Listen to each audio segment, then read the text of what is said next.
boleh kita menumpang mandi. Kalau ada umur kita panjang, ayo kita menggali sumur lagi. Jadi jalan-jalan pergi kemana, pukul 11 kita harus kembali. Memang tamu ini yang terbaik, ya. Jadi Bapak Ibu, terima kasih Bapak Ibu, ya.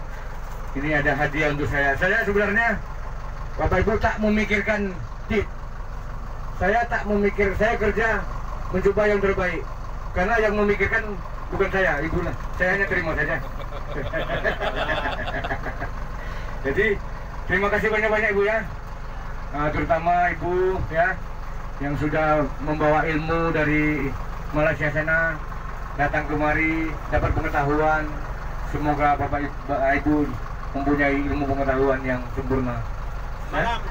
Malam saya punya rakan dari sini dah saya datang sini. Ya. Oh semalam? Yang bawa telepon di Mi Aceh itu? Oh. Datang malam ni Pak. Yang ditelepon tu ya? Dimakan minum sana, makan mutabak.